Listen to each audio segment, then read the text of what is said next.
गौतम बुद्धा अमृतवाणी इन हिंदी। कहा जाता है कि गौतम बुद्ध का जन्म 573 ई.पू. में कपिलवस्तु के लुम्बिनी में हुआ था।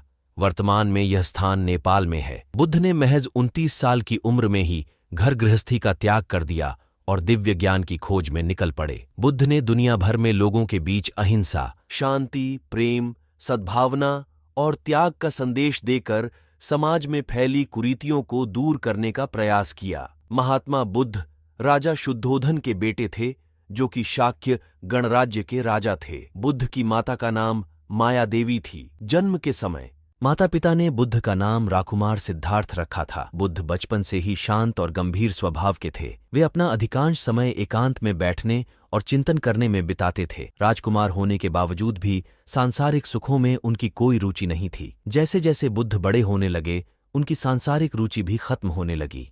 गौतम बुद्ध की प्रारंभिक शिक्षा राजमहल में ही हुई, लेकिन जब वे थोड़े बड़े हुए तो पिता ने उन्हें शिक्षा प्राप्त करने के लिए गुरु विश्वामित्र के पास भेजा। बुद्ध ने गुरु विश्वामित्र से वेद और उपनिषदों की शिक्षा ग्रहण की। धीरे धीरे वे एक आदर्श शिष्य बन गए।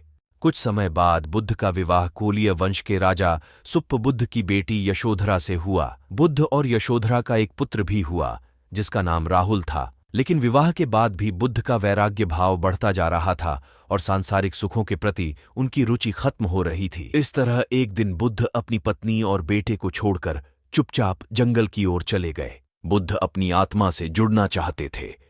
वे दिव्य ज्ञान की खोज में थे, इसलिए उन्हें घर, परिवार, संपत्ति या किसी अन्य वस्तु से कोई जुड़ाव नहीं था, क्योंकि इन चीजों में उन्हें आध्यात्मिक आनंद नहीं मिलता था।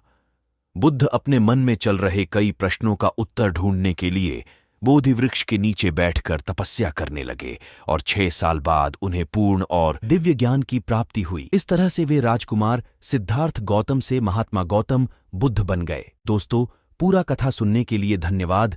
ऐसे ही हिंदी कहानी सुनने और देखने के लिए इस पुराण कहानियां चैनल को सब्सक्राइब करके बेल आइकॉन को प्रेस कर ले, ताकि हिंदी कहानी जल्द से जल्द आप तक पहुंचते रहे। धन्यवाद दोस्तों। आप सभी दर्शकों का दिन मंगल हो।